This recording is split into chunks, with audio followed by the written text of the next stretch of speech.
Today we're talking about what you need to know before you make the move to Washington State. Hello, my name is Christian Harris. I am the founder and team leader for Seatown Real Estate Team here in Seattle, Washington. We'll cover everything from the weather to the cost of living to even making suggestions for areas of Washington that you might want to live depending on the lifestyle you're looking for. So get ready, we're going to blow your mind with all the things we're going to cover about Washington State and what you need to know. Washington is a great place to live. It's got amazing natural beauty, greenery, and is also home to one of the biggest and best tech hubs in the country, with a booming economy in Seattle, Bellevue, Redmond, and Tacoma. But if you're thinking about making a move, here are some of the things you need to keep in mind. Let's get the negative things out of the way first. First, housing costs in Seattle and the major urban cities in Washington are fairly expensive compared to the rest of the country. You'll want to make sure that your budget can handle the rent or mortgage costs. In the smaller towns and rural areas of Washington, it's much more affordable than obviously the urban centers.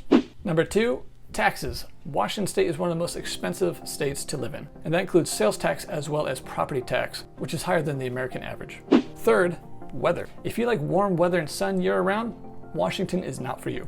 Now, being so close to the ocean, at least in Western Washington, it has a very temperate climate, which means it doesn't get very cold, doesn't get very hot. It's kind of like Baby Bear's porridge. It's just right. It's right in the middle. So unless you're in the mountains, you're really not going to see much snow. It might snow 1 or 2 days a year, and it's usually gone within a day or two. And it does have a fair amount of cloudy days and rain, but we'll get into that a little bit later. And finally, crime rates are lower than average for large cities, but they are higher than the national average for small cities. So it kind of puts it right in the middle. So for a large city, Seattle is actually fairly safe. So for focusing on Seattle, it actually has a fairly low crime rate for being such a large city. All right, so now that we're past the possible negative aspects of moving to Washington State or living there, let's get into some of the positive and the bigger picture items. Let's start with geography, because I always like knowing kind of my orientation when I go to a new city or a new state, kind of understanding what people are referencing when I'm driving around or traveling through the state. The most prominent feature in Washington is the Cascade Mountain Range, which goes from north to south and splits the state right in half, making Western Washington and Eastern Washington. Now in Western Washington, because of all that wet, moist ocean air, it builds up against the mountain ranges, which creates a very rainforest-like environment. So there's a lot of rain, a lot of cloudy days. In contrast, Eastern Washington has a climate that's much more like the Midwest. So it gets very hot and dry in the summers and gets very cold and snowy in the winters. Western Washington has a lot of forest and greenery, while Eastern Washington's more rolling hills and farms.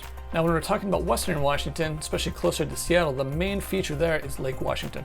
It is a man-made lake that's about 30 miles long north and south and 10 miles wide at its longest point. It has 2 floating bridges going across it, 520 floating bridge to the north and I-90 floating bridge to the south. And if you don't take one of those 2 bridges, you have to drive all the way around the north end of the lake through Kenmore and Bothell, or all the way to the south on 405 around Renton. Now, one of the reasons Seattle is such a popular and vibrant city is because not only does it have the culture and the art and the entertainment of a big city, but it's also super close to nature. So if you love skiing and snowboarding and hiking and camping and mountain biking, that is all very close, 45 minutes to an hour from Seattle. If you love the water, you've got tons of lakes and rivers and the Puget Sound right there. If you want to go to the ocean, it's about 2 hours to the east, either by boat through the Puget Sound, or you can drive around your car via I-5 out to 101. And if you want to take an international trip, Canada is only 2.5 miles to the north on I-5, just south of Vancouver, Canada. Now, with the largest cities in Washington being Seattle and Tacoma, that obviously has the highest density of people, which means when it comes to voting time, that is where the major political influence is. And as most urban centers, it votes very much to the left. So Seattle is very liberal, while the rest of the state is very blue. So most of the state is very rural, farmlands, and rural communities. But when it comes to King County, Snohomish County, and Pierce County, that's where the majority of the population of the city lives. And by and large, they vote liberal, so the whole state, by and large, ends up voting red, while the rest of the state is blue. Roads and traffic around Seattle and Washington State in general, you've got I-5, which runs right through Seattle, north and south, goes all the way up to Canada and goes all the way down south through Oregon and California to Mexico. Needless to say, traffic in and around Seattle is terrible. It's horrible. Unless you're coming from, maybe Chicago or New York or Los Angeles, where you might be a little more used to it, you're going to find traffic around Seattle very challenging. Just allow yourself plenty of time to get places. Now in Western Washington, specifically around Seattle, there's 2 main freeways that go east-west. There's I-90 that starts in downtown Seattle around the stadiums and goes all the way east through Spokane and Chicago and ends up in New York. Then there's 520, which starts kind of north Seattle area and just goes across the floating bridge and ends in Redmond, which is where Microsoft is located. Now, if you're interested in getting from Eastern Washington to Western Washington or vice versa over the Cascade Mountain Range, there's only 4 ways to do that without driving all the way south to I-5, all the way south to Oregon. So there's I-90, which is the main freeway that goes over the mountain pass, and it goes all the way to the East Coast. And then the other one's really close to Seattle is Highway 2 to the north, and that goes over the Cascade Mountains as well, ends up in Leavenworth and takes you over to the Wenatchee area. Now, both of those passes are very popular for skiing for Seattle people. It's Snoqualmie Pass and Stevens Pass. The other 2 options for getting across the mountains are Highway 20, which goes across the North Cascade Mountains, and Highway 410, which goes on the south end, very close to Mount Rainier. Now, those 2, Highway 20 and 410, tend to be closed due to snow for about half the year.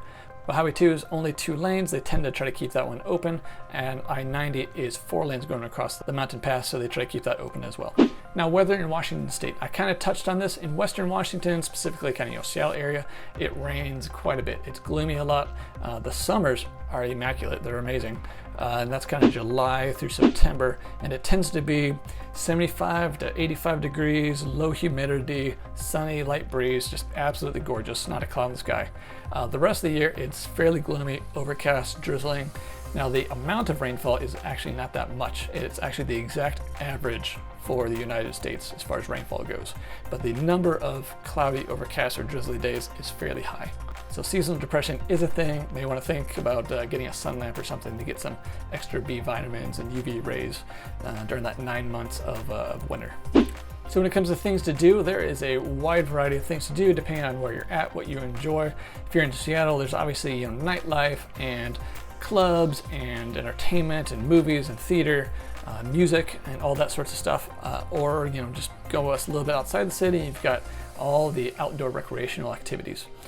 If you live outside the city, maybe more rural area, there's more camping, hunting, fishing, boating. There's tons of lakes, tons of rivers. And so Washington State, whether it's the west side or the east side, there is tons of outdoor activities to do and a lifestyle for everybody. While I've lived in Washington State for 34 years, I'm a little biased, but I do think it's amazing. Being in the military, I've traveled all over the country and the world, and really no place to me is quite as beautiful as Washington State. It's absolutely gorgeous, high quality of living, high standard of living. I'd recommend it to anybody. So if you're looking to make a move to Washington, feel free to drop me a line. There's a description and a link below to set up a consultation appointment. If you're going to be moving to or considering the Seattle area, I'm happy to help you, whether it's rental or house search needs. If it's anywhere else in Washington, I'm happy to connect you with a good agent. Heck, if you're looking outside of Washington State, I know agents everywhere. Would love to connect you with one that can really help you get to know that area that you're looking for. I hope you enjoyed this video. If you have any questions, leave a comment below and I will get to it and I will answer your questions about living in Washington State or Seattle specifically. See you on the next video.